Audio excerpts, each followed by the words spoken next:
Sumainyo ang Panginoon. At sumainyo rin. Ang mabuting balita ng Panginoon ayon kay San Lucas. Papuri sa iyo, Panginoon. Noong panahong iyon, sinabi ni Jesus sa kanyang mga alagad ang isang talinghaga. Tingnan ninyo ang puno ng igos at ibang punong kahoy. Kapag nagdadahon na ito, alam ninyong malapit na ang tag-araw.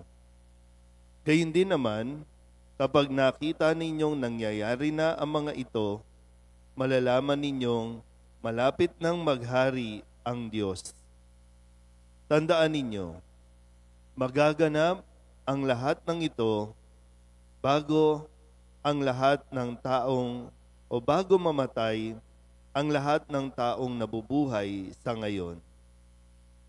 Mawawala ang langit at ang lupa, ngunit ang mga salita ko'y hindi magkakabula.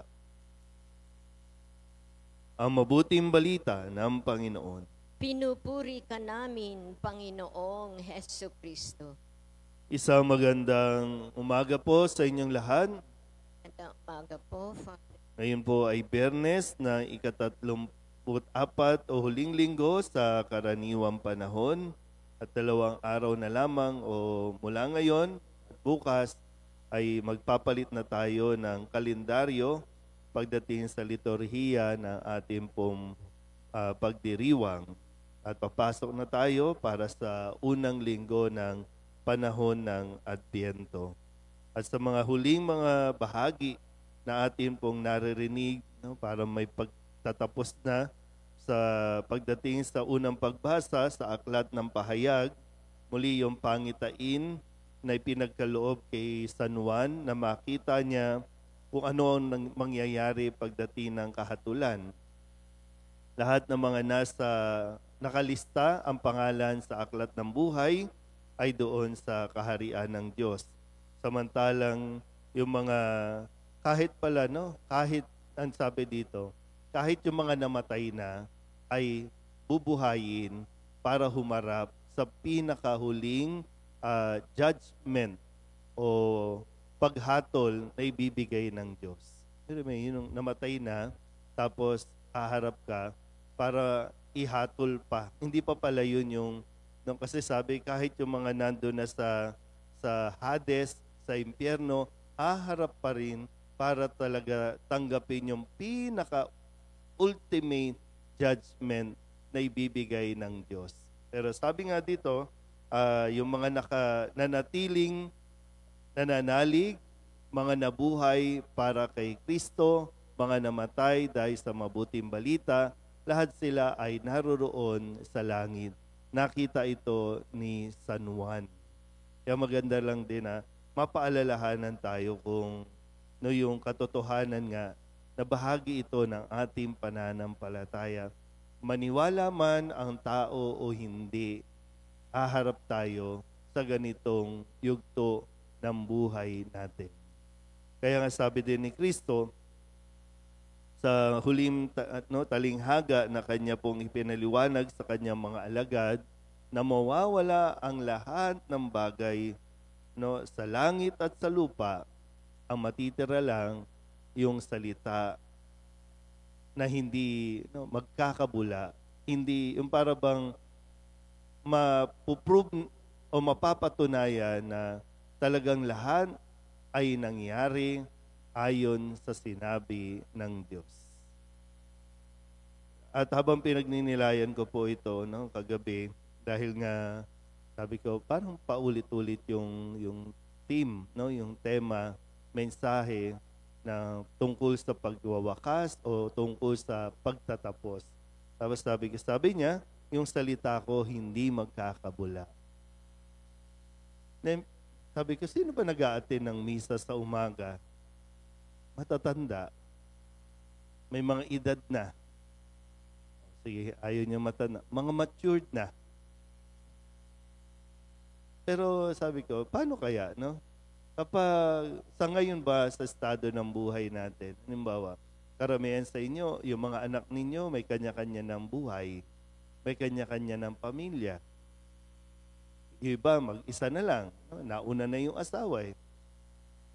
Pero ano ba yung naaalala ng mga anak ninyo? Ano ba yung naaalala ng mga tao sa inyo?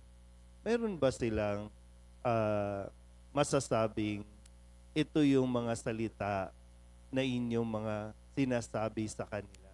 Mga payo, mga wisdom, yung mga sayings ninyo, may naaalala ba sila? O naaalala lang kapag mayroong pangangailangan? Naaalala lang, ayun, malapit na yan. O, kailangan ayusin natin yung mana. Kailangan ayusin na natin yung mga papeles.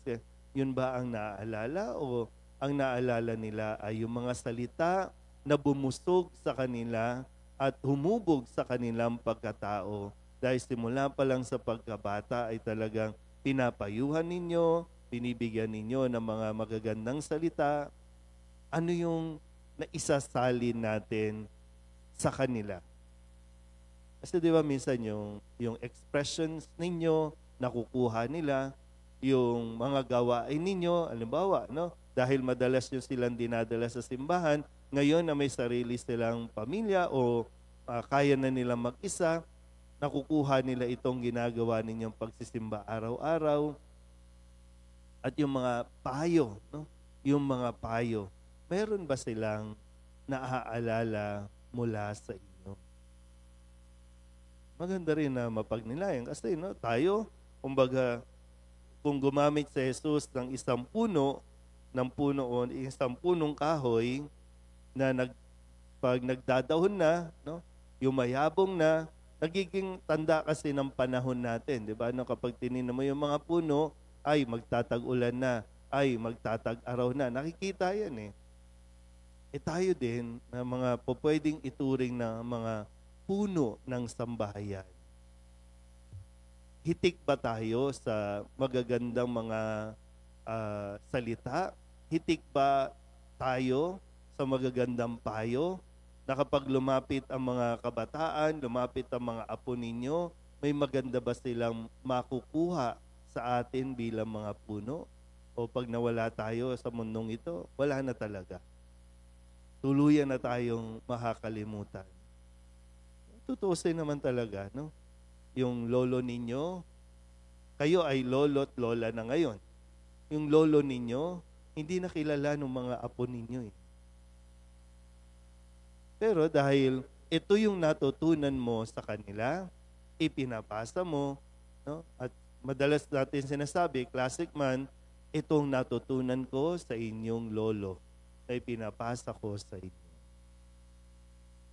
Magandang, sana po, no? Mapagnilayan natin ang mga bagay na ito kung paanong si Kristo na talaga namang kahit mawala tayo sa mundong ito, mananatili ang kanyang salita. Nakailang henerasyon na ang pagbabasa natin, ang pakikinig, ang pagpapahayag ng salita ng Diyos at ito ay nananatili, nagpapalit nga lang ng taong nakaupo dyan sa mga pwesto ninyo. 1, 10 taon, 40 taon, iba na ang uupo dyan. Pero ito pa rin ang maririnig at ipapahayag sa atin. Amen?